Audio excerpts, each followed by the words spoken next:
नमस्कार, जनता टीवी देख रहे हैं आप और मैं हूं आपके साथ रितेश कुमार गौतम। और बुलेटिन का आगाज करेंगे इस वक्त की बड़ी खबर के साथ। ब्रेकिंग न्यूज आपको बता दें, ज्ञानवापी मामले से जुड़ी हुई ब्रेकिंग न्यूज सामने आ रही है। हिंदू पक्ष भी हाई कोर्ट का रुख कर चुका है। ज्ञानवापी मामले में हिंदू पक्ष ने भी हाई कोर्ट का रुख किया है और इलाहाबाद हाई कोर्ट में कैविएट दरअसल हिंदू पक्ष की ओर से दाखिल की गई है। कोई भी फैसला ना सुनाया जाए बिना हिंदू पक्ष को सुने हुए कैविएट दाखिल की गई है। याचिका पर सुनवाई का अवसर मिले यह भी कहा गया। मुस्लिम पक्ष ने पहले से ही आपत्ति अपनी दर्ज कराई हुई है। पूजा की अनुमति के खिलाफ हाई कोर्ट पहुंचा है मुस्लिम पक्ष। लेकिन आपको जो तस्वीरें इस वक्त दिखा रहे हैं टीवी स्क्रीन पर, ये बेहद ही ऐतिहासिक तस्वीरें हैं। इस लिहाज से चूंकि करीब 31 सालों बाद यहां पर दोबारा अवसर मिला है। कोर्ट के आदेश अनुसार नियमित तौर पर पूजा को लेकर, आरती को लेकर, और उसी के तहत अब अलग अलग समय की जो आरती हैं पूरे विधि विधान के साथ शुरू हो चुकी हैं। व्यास जी के तहखाने की ये तस्वीरें आपको दिखा रही हैं जो बेहद ही ऐतिहासिक हैं कई मायनों में। और मामले से जुड़ी एक और बड़ी खबर से आपको रूबरू करा दें जो इस बीच सामने आ रही है। ज्ञानवापी मामले से जुड़ी यह बड़ी खबर आपकी टीवी स्क्रीन पर। इलाहाबाद हाई कोर्ट में कैविएट दाखिल की है हिंदू पक्ष ने। व्यास जी के तहखाने में विधि विधान के साथ पूजा शुरू हो चुकी है। ब्रह्म मुहूर्त में आपको बता दें कि मंगला आरती 3 बजे के आसपास सुबह हुई है। हालांकि इस मामले को लेकर मुस्लिम पक्ष पहले सुप्रीम कोर्ट पहुंचा था और सुप्रीम कोर्ट से कहा गया कि हाई कोर्ट जाएं। उसके बाद मुस्लिम पक्ष ने हाई कोर्ट में इस मामले को चुनौती दी है। लेकिन इसी के साथ साथ हिंदू पक्ष की ओर से भी कैविएट दाखिल की गई है। इस मामले पर मुस्लिम पक्ष ने पहले ही अपनी आपत्ति दाखिल कर दी है। तो आपको बता दें कि बेहद ही महत्वपूर्ण खबर है। कई मायनों में ये जो तस्वीरें हैं वो भी अपने आप में अभूतपूर्व हैं। 31 सालों बाद यहां पर पूजा अर्चना एक बार फिर शुरू हुई है कोर्ट के आदेश पर। 1993 तक यहां पूजा होती रही थी नियमित तौर पर, लेकिन 1993 दिसंबर में यहां पर बैरिकेडिंग कर दी गई, पूजा नहीं होने दी गई।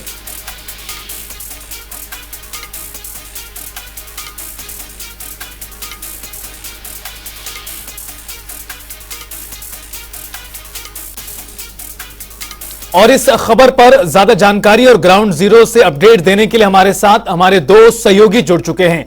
धर्मेंद्र चौबे हमारे साथ वाराणसी से लगातार वहां से तमाम अपडेट्स हम तक पहुंचा रहे हैं और प्रयागराज से हमारे सहयोगी सैयद मोहम्मद आमिर भी हमारे साथ जुड़ गए हैं। सबसे पहले धर्मेंद्र, आप ही से जानना चाहेंगे, पहले मुस्लिम पक्ष द्वारा हाई कोर्ट में आपत्ति दायर की गई है और उसके बाद हिंदू पक्ष भी पहुंच चुका है कैविएट दाखिल करते हुए। ताजा स्थिति क्या है और किस प्रकार का वातावरण माहौल नजर आ रहा है? देखिए रितेश, सबसे बड़ी बात बताना चाहूंगा, वाराणसी कोर्ट का जिला न्यायाधीश द्वारा आदेश आने के बाद ही अंजुमन इंतजामिया कमेटी ने अपना रुख सीधे तौर पर अख्तियार कर लिया था और उन्होंने सांकेतिक रूप से कह दिया कि हम आगे का रास्ता या दरवाजा खटखटाएंगे। तो कहीं न कहीं जो अंजुमन इंतजामिया कमेटी का कल इसका इशारा रहा है वो आज देखने को मिल रहा है और अंजुमन इंतजामिया कमेटी सीधे तौर पर सुप्रीम कोर्ट का रुख अपनाया। सुप्रीम कोर्ट से उनको निराशा हाथ लगी और वहां से वो फिर हाई कोर्ट के लिए सुप्रीम कोर्ट ने उनको इंस्ट्रक्ट किया है कि आप हाई कोर्ट जाएं और वहां से अंतरिम राहत ले सकते हैं और हाई कोर्ट दे सकता है। तो कहीं न कहीं पूरी जो रूपरेखा है व्यास पीठ के जो 1993 के बाद जो व्यास तहखाना बंद था, व्यास पीठ की जो पूजा पाठ नियमित होती थी, उसको लेकर न्यायालय के आदेश के बाद अब अंजुमन इंतजामिया कमेटी कमर कसते हुए हाईकोर्ट का रुख, सुप्रीम कोर्ट के बाद हाईकोर्ट का रुख अपना लिया है और हाईकोर्ट से क्या राहत मिलती है। वहीं अगर आपको बता दें तो कल हिंदू पक्ष के अधिवक्ता और जो वादी हैं उनसे हम लोगों ने बात भी की और उनका सीधे तौर पर यह रहा कि जो आपत्ति है उनकी आपत्ति वो दाखिल करें, उससे पहले हमारी कैविएट फाइल होगी, क्योंकि जब तक हमारी बातें नहीं सुनी जाएंगी तब तक अंजुमन इंतजामिया कमेटी को एक पार्टी ऑर्डर देने का तो कोई हक नहीं बनता है। तो विष्णु शंकर जैन ने पहले ही कमर कस। धर्मेंद्र, मैं सैयद मोहम्मद आमिर के पास जाऊं उससे पहले एक और सवाल, चूंकि दोनों ही पक्षों की ओर से हाईकोर्ट का रुख किया गया है, इस मामले को लेकर सुनवाई से जुड़ी किसी प्रकार की जानकारी सामने आ पाई है? देखिए, फिलहाल में हाईकोर्ट की अगर इस बात की जाए तो हाईकोर्ट का रुख हिंदू पक्ष ने अपना लिया और कैविएट भी फाइल कर दिया है। हिंदू पक्ष के वक्ता सुधीर त्रिपाठी और सुभाष चंद्र चतुर्वेदी और फोन पे विष्णु शंकर जैन से भी बात हुई है तो उन्होंने स्पष्ट रूप से कहा है कि हमने हाईकोर्ट का रुख अपना लिया है और हमने कैबिनेट फाइल कर दिया है, हमारी बातें सुनी जाएंगी। और सबसे बड़ी चीज जिला न्यायाधीश द्वारा जो आदेश दिया है वो 1993 तक पूजा पाठ और जो नियमित पूजा पाठ होती तो व्यास पीठ की वो होती रहेगी और जो कोर्ट ने आदेश भी दिया है वो निरंतर रहेगा। तो कहीं न कहीं जो पूरी रूपरेखा है आज की, ये दोनों पक्ष हाईकोर्ट का रुख अख्तियार कर लिया है। अब हाईकोर्ट के ऊपर निर्भर करेगा, क्योंकि रितेश एक चीज और अहम बताना चाहूंगा, जो वजूद थाना है उसको लेकर भी हिंदू पक्ष ने रुख अख्तियार किया है, उसमें नोटिस भी अंजुमन इंतजामिया कमेटी को हाईकोर्ट ने दे दिया है। तो जो हाईकोर्ट का भी रुख है वो पारदर्शी रूप से देखा जा रहा है। देखने वाली बात यह होगी कि अंजुमन इंतजामिया कमेटी और हिंदू पक्ष के अध्यक्ष विष्णु शंकर जैन की जो कैबिनेट है, दोनों पक्षों के सुनने के बाद क्या जो नियमित पूजा पाठ का वाराणसी जिला में किया गया है। अभी मामला चूंकि हाईकोर्ट पहुंच चुका है, इलाहाबाद पहुंच चुका है, हम भी इलाहाबाद का रुख करते हैं। इलाहाबाद से प्रयागराज से हमारे सहयोगी सैयद मोहम्मद आमिर भी हमारे साथ जुड़े हुए हैं। सैयद, सुना आपने धर्मेंद्र को तमाम जानकारी बता रहे हैं किस प्रकार से ग्राउंड जीरो की स्थिति है। दोनों ही पक्ष पहुंच चुके हैं अब इलाहाबाद हाईकोर्ट। इलाहाबाद हाईकोर्ट से जुड़ी क्या ताजा जानकारी सामने आ पा रही है? चूंकि एक पक्ष इससे अपनी जीत मांग रहा है, दूसरा पक्ष कह रहा है कि इस मामले पर जल्द से जल्द सुनवाई की जाए। फिलहाल क्या ताजा जानकारी है आपके पास? इस तरह से मस्जिद इंतजामिया कमेटी के जो अधिवक्ता हैं सैयद फरमान अहमद नकवी, जो कि सुप्रीम कोर्ट पहुंचे थे, सुप्रीम कोर्ट ने उनको हाई कोर्ट आने जिसके बाद उन्होंने अपनी आपत्ति जो है यहाँ दाखिल करी है, जो व्यास जी के तहखाने में पूजा अर्चना हो रही है उसको लेकर, और साथ ही यहाँ पर जो व्यास जी के तहखाने में जो पूजा अर्चना हो रही है उसके जो पक्षकार है शैलेंद्र पाठक, वो भी प्रयागराज पहुंच चुके हैं और उन्होंने कैबिनेट दाखिल करी है और उन्होंने कहा कि कोई भी चीज है तो पहले हमें सुना जाए, कोई भी आदेश देने से पहले। तो ऐसे में अब कोर्ट में जहाँ कल मुस्लिम पक्ष अपना जो है पूरा तर्क देगा और अपना पक्ष रखेगा और जिसके बाद हिंदू पक्ष को भी सुना जाएगा और जिसके बाद ही कोर्ट किसी निर्णय पर पहुंचेगा। मगर कहीं ना कहीं ऐतिहासिक पल है कि पूजा करीब 31 सालों बाद हो रही है। जुलाई ऑर्डर को हवाला देते हुए रोक दी गई थी, मगर हर कोई उत्साहित है, हर इस दिल में खुशी है। मगर जिस तरह से अब कोर्ट का निर्णय होगा वो मान्य होगा सभी पक्ष को। सैयद, अब जिस तरह से पूजा जो है वो शुरू हो चुकी है, नियमित तौर पर पूजा को लेकर तमाम जानकारी है, तैयारियां की गई हैं, अलग अलग समय की आरती भी यहां पर की जा रही हैं। ऐसे में सवाल है कि इस मामले को लेकर कब से सुनवाई शुरू होगी? चूंकि आप हालांकि बता रहे हैं कि कल इस मामले में मुस्लिम पक्ष की ओर से अपनी तमाम चीजें दलीलें रखी जाएंगी, लेकिन पूजा जो शुरू हो चुकी है, क्या ये कोई आधार रह सकता है, भूमिका रह सकती है इस मामले की आगे दिशा को लेकर? देखिए, कोर्ट का निर्णय था जिसके बाद इसे पालन किया गया, कंप्लायंस किया गया है, तो कोर्ट का जो फैसला था उसके हिसाब से तो पूजा होनी थी और पूजा हो रही है। मगर हाँ, हिंदू पक्ष इसको पूरी तरह से रखेगा कि जिस तरह से कोर्ट का आदेश था, जिस तरह से उन्होंने कोर्ट में डिस्ट्रिक्ट कोर्ट में अपना तर्क दिया था, जिसके बाद ये आदेश हुआ है, तो उसको भी कहीं ना कहीं हिंदू पक्ष अपने कैबिनेट में ये बात जरूर रखेगा। जी बिल्कुल सैयद, हिंदू पक्ष की ओर से इसी बाबत जो है अपनी कैविएट भी दाखिल कर दी गई है। तो कुल मिलाकर वाराणसी से लेकर प्रयागराज तक माहौल इस वक्त बहुत ज्यादा गर्माया हुआ है, लेकिन ये तस्वीरें भी लगातार अपने दर्शकों को दिखा रहे हैं। धर्मेंद्र, जिस तरह से पूजा पाठ यहां पर किया गया, 31 सालों का इंतजार रहा। सैयद मोहम्मद आमिर बता रहे हैं कि कानून व्यवस्था का हवाला देते हुए दिसंबर 1993 में पूजा पाठ बंद कर दी गई थी। काफी इंतजार करना पड़ा है तमाम लोगों को, व्यास जी परिवार को, यहां पूजा पाठ करने के लिए। फिलहाल किस तरह का माहौल है लोगों में और श्रद्धालुओं में, कितना उत्साह दिखाई दे रहा है इस पूरी विधि विधान के साथ जो पूजा अर्चना की शुरुआत हुई है? पुलिस लगातार डिप्लॉयमेंट है, फोर्स लगातार जारी है। सुरक्षा के लिहाज से, सुरक्षा के दृष्टिकोण से police, CSC, rapid action force और पैरामिलिट्री फोर्स को तैनात कर दिया गया है। गेट पे एनएसजी कमांडो को भी तैनात कर दिया गया है। जो 7 चक्री सुरक्षा घेरा है वह वाराणसी में तैनात हो गया है। देखिए, गली गली में ये तस्वीर देखिए, पुलिस की गाड़ियों की गली गली में फोर्स तैनात है और पूरी तरह से वाराणसी को सुरक्षा के लिहाज से चक्रव्यूह जो वाराणसी प्रशासन ने वो पूरी तरह से बना लिया और वाराणसी पुलिस प्रशासन पूरी तरह से मुस्तैद है हर परिस्थिति से निपटने के लिए। क्योंकि देर रात जब आदेश हुआ शाम को जिला न्यायाधीश द्वारा और उसके तुरंत बाद जिला प्रशासन मुस्तैद होते हुए 7 घंटे के अंदर व्यास पीठ का ताला खुलवाता है और ब्रह्म मुहूर्त में जो पूजा की विधि है, षोडोपचार से पूरी तरह से पूजा पाठ और वहां का शुद्धिकरण जिस तरीके से होना चाहिए उस तरीके से शुद्धिकरण करते हुए वो प्रारंभ कर दिया गया। फिलहाल में बनारस में जो हर हर महादेव के उद्घोष से पूरी काफी गुंजायमान है। रितेश, फिलहाल में काफी का जो माहौल है शिवमयी तो रहता ही है, लेकिन कुछ अलग सा नजारा नजर आ रहा है। देखिए लगातार श्रद्धालुओं का तांता विश्वनाथ जी के लिए दर्शन के लिए लगातार है और फोर्स के जवान पूरी तरह से मुस्तैद है। सुरक्षा के लिहाज से हर परिस्थिति से निपटने के लिए तैयार है। काफी के लोग जगह जगह चर्चाएं कर रहे हैं, इनसे हम बात भी कर लेते हैं कि क्या माहौल है, किस तरीके का लग रहा है कि काशी में माहौल होना चाहिए। आज बाबा व्यास पीठ खुली है और पूजा आज से प्रारंभ हो गई। कैसा लग रहा है आप लोगों को? क्या लग रहा है अगर ये एक प्रकार से राजनीतिक समीकरण? बिल्कुल धर्मेंद्र, कुल मिलाकर तमाम जो श्रद्धालु हैं, भक्त हैं, उनका उत्साह तो निश्चित तौर पर बढ़ा ही हुआ है। फिलहाल आप दोनों सहयोगियों का बहुत शुक्रिया। वाराणसी से हमारे सहयोगी धर्मेंद्र चौबे जुड़े और प्रयागराज से सैयद मोहम्मद आमिर बता रहे हैं किस प्रकार से मामले को लेकर अब अगली जो कानूनी दांवपेच की लड़ाई है वो हाईकोर्ट में लड़ी जाएगी। बुलेटिन में आगे बढ़ते हैं, जहां वित्त मंत्री निर्मला सीतारमण ने मोदी सरकार के दूसरे कार्यकाल का आखिरी बजट आज पेश कर दिया। अंतरिम बजट के दौरान उन्होंने भाषण करीब 58 मिनट तक दिया। वित्त मंत्री सीतारमण ने अपने कार्यकाल का छठा बजट पेश किया और कहा कि हमने अंतरिम बजट की परंपरा को जारी रखा है। यही वजह है कि सरकार ने किसी तरह की कोई नई घोषणा करने से परहेज किया। हालांकि अंतरिम बजट में गरीब, महिलाएं, युवा और किसान 4 सेक्टर्स पर फोकस किया गया है। बजट की बड़ी बातों पर अगर गौर करें तो सरकार ने आम आदमी को इस बार इनकम टैक्स में कोई राहत नहीं दी है, यानी कोई बदलाव नहीं हुआ है। इस बार बजट में कुछ भी सस्ता या महंगा नहीं हुआ। ऐसा इसलिए क्योंकि 2017 में लागू किए गए जीएसटी के बाद से बजट में केवल कस्टम ड्यूटी, एक्साइज ड्यूटी को बढ़ाया या घटाया जाता है, जिसका असर चुनिंदा चीजों पर पड़ता है और सब कुछ जीएसटी के तहत आता है। 4 सेक्टर पर फोकस रखते हुए वित्त मंत्री ने बताया कि सरकार ने 25 करोड़ लोगों को गरीबी से बाहर निकाला। गरीब कल्याण योजना में 35 लाख करोड़ रुपए खातों में भेजे। महिलाओं के उत्थान के लिए काम करते हुए करीब 1 करोड़ महिलाएं लखपति दीदी बनी और अब 3 करोड़ लखपति दीदी बनाने का लक्ष्य किया गया है। युवाओं के लिए 3000 नए आईटीआई खोले जाएंगे। 1.4 लाख युवाओं को प्रशिक्षित किया गया। एशियाई खेलों में भारत के युवाओं को कामयाबी मिली। पीएम किसान योजना से 11.8 करोड़ लोगों को आर्थिक लाभ मिला। इस बार अंतरिम बजट पेश हुआ है क्योंकि अप्रैल मई में चुनाव होने हैं।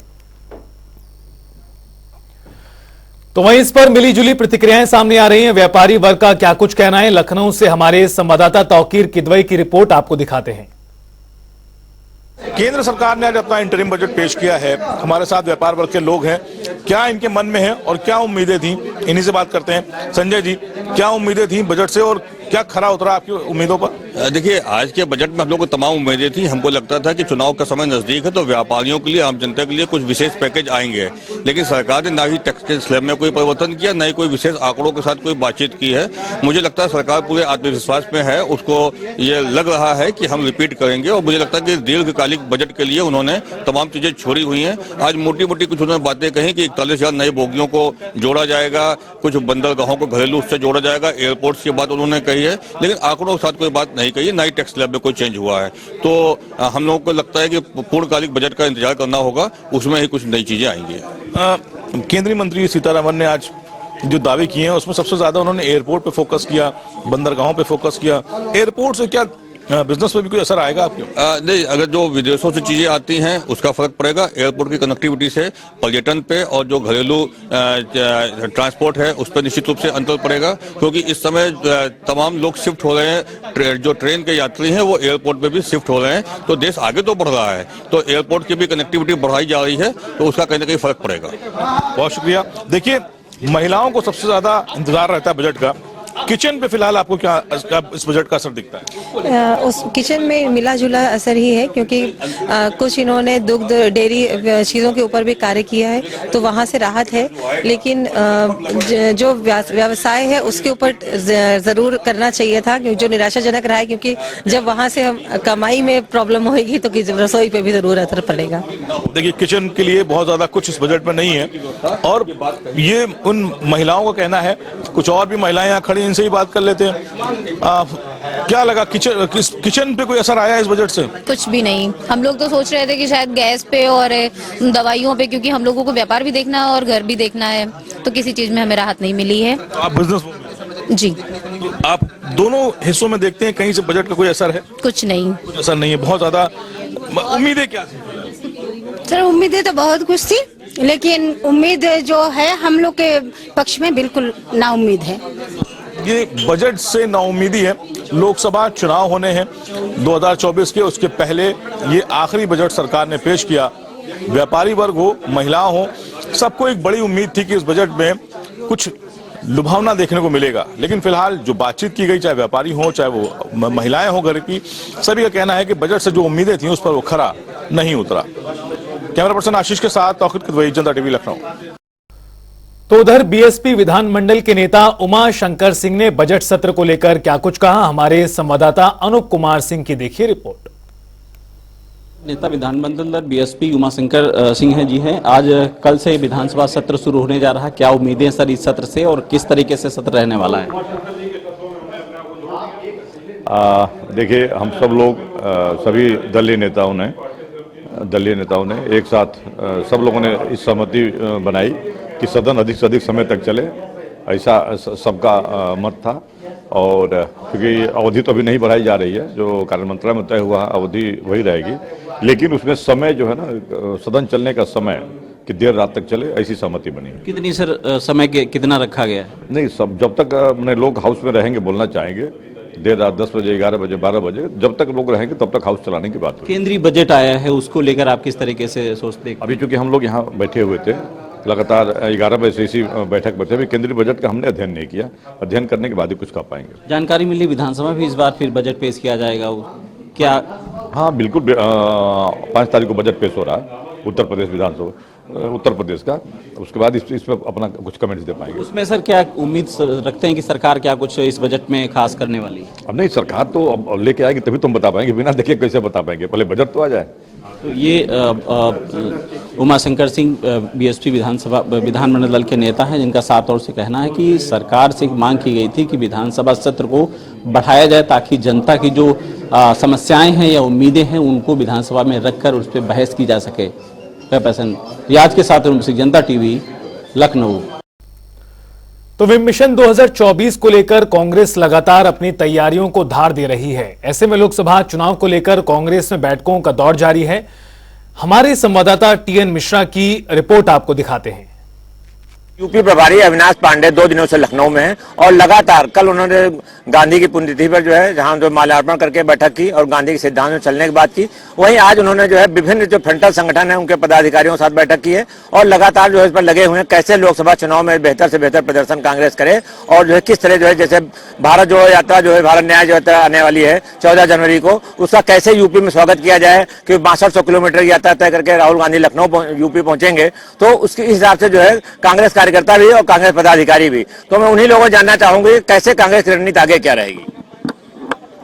देखिए, रणनीति कांग्रेस का अविनाश पांडे जी और माननीय अजय राय जी के नेतृत्व में, जो हम लोग तो भाई कांग्रेस के सिपाही हैं, जो उनका मार्गदर्शन होगा, जो उनका सुझाव होगा, जो उनके द्वारा आदेश निर्देश होगा, हम लोग अक्षरशः पालन करेंगे। रह गया सवाल कि राहुल गांधी जी का जो न्याय यात्रा है, हम समझते हैं कि दिशा निर्देश एक अलग सब्जेक्ट है। बहुत लोग ऐसे कांग्रेस के लोग हैं जो कांग्रेस के संगठन में नहीं है, कांग्रेस के किसी पद पर नहीं है, लेकिन समय के दौर में या समय के नजाकत को भांपते हुए हर कांग्रेसियों का आज दायित्व बनता है कि इस देश के संविधान को बचाने के लिए, इस देश में सद्भाव कायम करने के लिए, इस देश में सारी संस्थाओं को बचाने के लिए राहुल गांधी को आज ताकत की जरूरत है। राहुल गांधी को ताकत मिलनी चाहिए और सारे कांग्रेसियों का ये दायित्व बनता है कि पूरी ताकत के साथ जो भारत न्याय यात्रा जो चल रही है उसमें ताकत देने का काम करें, उनका उत्साह बढ़ाने का काम करें, ताकि वो जो समाज तोड़क शक्तियां हैं, जो समाज को तोड़ने के लिए नाना प्रकार का खंडियत रच रही है, सामाजिक न्याय का, देश की न्याय व्यवस्था का, वर्तमान संविधान का, सारे प्रशासनिक ढांचे का, सारे इसके स्ट्रक्चर का एकदम तार तार करने पर आमादा है। तो मैं चाहता हूं कि पूरा देश का हर तबका उस राहुल गांधी की न्याय यात्रा में उनका उत्साह वर्धक करे, उनको ताकत दे, ताकि ये जो है काफिरों से लड़ सके 2024 में और भारत में एक नई न्यू इंडिया बनाने के लिए एक सरकार का सिलेक्शन कर सके। जय हिंद। आप बताइए क्या लग रहा है कि कैसा प्रदर्शन है इस बार कांग्रेस का? देखिए, जनता सारी पार्टी को देख चुकी है। नए नए एजेंडे पे लोग आए थे, इन्होंने सबने धर्म को बांटने का, जातियों को बांटने का काम किया है और देश को, जो देश की मुख्य धारा से जुड़े हुए जो इमारतें थी उनको बेचने का काम किया। नया काम कोई कुछ नहीं किया है। आज जनता पिछले इतिहास को देखते हुए सन 1990 के बाद के जनता ने हिसाब और किताब लगा लिया है कि इस देश को अगर कोई बचा सकती है, गरीबों को, किसानों को, हिंदुओं को, मुसलमानों को, मस्जिद को और मंदिर को और इंसानियत को अगर कोई पार्टी बचा सकती है वो कांग्रेस पार्टी है, बाकी कोई और नहीं है। कांग्रेस पार्टी देश की बात करती है, समाजवादी पार्टी बिरादरी की बात करती है, बसपा बिरादरी की बात करती है, लोकदल बिरादरी की बात करती है और भाजपा इस देश में लड़ाई दंगों की बात करती है। देश को बचाने की अगर कोई बात करती है वो कांग्रेस पार्टी बात करती है, बाकी कोई दूसरी पार्टी बात नहीं करती। एक चीज लगातार जो मोदी लहर बताई जा रही था, राम जन्मभूमि बात थोड़ा और भाजपा उत्साहित हुई है, तो आपका क्या मानना है, इससे कोई असर पड़ेगा चुनाव में? क्या चीज? जो राम जन्मभूमि का है, इससे कोई असर पड़ेगा चुनाव पे? राम जन्मभूमि का अगर असर पड़ना होता तो मोदी को वहाँ पे बिहार में ये खेला क्यों करना पड़ता? और अगर वो ये कहता है, पहले मैं पीछे थोड़ा चला जाऊं, वो जब कहता था कि मैं अकेला सब पर भारी, तो फिर काहे बने वो अली बाबा 40 चोर? तुम्हारी जो टीम में है 40 दल, वो आज उसमें से 26 तो ऐसे जो अनरजिस्टर्ड है, जिसमें एक सांसद एक विधायक तक नहीं है। रास्ते की चलती हुई टीमों को आप उठा के गठबंधन, तो फिर क्यों कहते हो मैं अकेला सब पर भारी? और अगर राम मंदिर ही तुम्हें सत्ता पे ला रहा है तो तुम ये देश भर में क्या तोड़ने ताड़ने की बात करते हो? अरे तुम कहीं नहीं आने वाले हो, तुम डर चुके हो। दरअसल तुमको ये लगने लग गया है कि 2024 में तुम्हारी सत्ता जा रही है। इस तरीके से आप देश भर में हिंदू मुस्लिम करा सकते हो, या दंगे करवा कर आ सकते हो, या कुछ भी बोल कर आ सकते हो, मगर तुम शिक्षा, रोजगार, स्वास्थ्य, नौकरियां, महंगाई, सुरक्षा पर बात नहीं करोगे। तुम सिर्फ और सिर्फ सामुदायिक दंगे कराकर ही सत्ता में लौट सकते हो और ये इसमें पूरे माहिर है नरेंद्र मोदी, और ये ऐसा ही करेंगे। और जो गठबंधन की बात आएगी या कांग्रेस की बात आएगी तो वो भारत जोड़ने की बात करेगी, एक झंडे के तले सबको लाने की बात करेगी, शिक्षा पर बात करेगी, रोजगार पर बात करेगी, स्वास्थ्य, सुरक्षा, नौकरियों पर बात करेगी, ना कि हिंदू मुस्लिम करेगी। तो देखिए, सीधे है कि कांग्रेस पदाधिकारी और जो कार्यकर्ता हैं आज आए हैं बैठक में, सीधे उनका कहना है कांग्रेस गरीबों, पिछड़ों, दलितों, महिलाओं और सुरक्षा और बेरोजगारों सबकी लड़ाई लड़ेगी। वो किसी दल विशेष या जाति विशेष लिए काम नहीं कर रही, वो देश के लिए काम करती है और कांग्रेस की यही नीति रही है। अब देखना यह है कि लोकसभा चुनाव में आने पर और कितनी सीटें कांग्रेस मिलती हैं और कितना प्रदर्शन उनका रहता है, ये तो समय बताएगा। लेकिन इतना जरूर है, कांग्रेस कार्यकर्ता और कांग्रेस नेता उत्साहित हैं कि हाँ, भारत जोड़ो यात्रा और भारत न्याय यात्रा से उनमें खासा उत्साह है और जो लगातार जो है इसकी तैयारी भी चल रही है कि 14 फरवरी को जब यहाँ आएगी यूपी में तो उसका लोग स्वागत भी करेंगे। कैमरा पर्सन रियाज के साथ TN मिश्रा, जनता टीवी, लखनऊ। तो वहीं राम मंदिर की प्राण प्रतिष्ठा के बाद अब अयोध्या से सीधे साधु संत माघ मेले में पहुंच रहे हैं और कल्पवास कर रहे हैं। तो वहीं किन्नर अखाड़े की राष्ट्रीय महामंत्री भवानी मां भी किन्नर अखाड़े के शिविर पहुंची, जिनसे जनता टीवी संवाददाता ने खास बातचीत की। सुनिए। किन्नर अखाड़े की राष्ट्रीय महामंत्री व कामाख्या पीठ तंत्र साधना की पीठाधीश्वर हमारे साथ भवानी मां हैं। कभी इनको शबनम के नाम से भी जाना जाता था। हम बात करेंगे उनसे आज कि आज वे यहाँ आई हैं संगम की रेती पर और एक भव्य नज़ारा रामलला की प्राण प्रतिष्ठा सीधा यहाँ आई हैं। आपका जनता टीवी माता स्वागत है। आज रामलला की प्राण प्रतिष्ठा के बाद आप प्रयाग की धरती पे आई हैं, क्या कहिएगा? जय श्री महाकाल और माघ मेले की मैं और अपने किन्नर अखाड़े की तरफ से और जनता टीवी की तरफ से सबको बहुत बहुत शुभकामनाएं देती हूं और राम मंदिर की बहुत बहुत सबको शुभकामनाएं। देखिए, प्रयागराज यानी कि माघ का मेला भगवान भारद्वाज ऋषि के हाथ से लगाया हुआ ये मेला है और इस मेले में मौनी वंश पितरों के पितरण का भी बहुत अच्छा बताया गया और 1.25 महीने का कबल उपवास, ये सौभाग्यशाली लोग होते हैं जिन्हें मिलता है।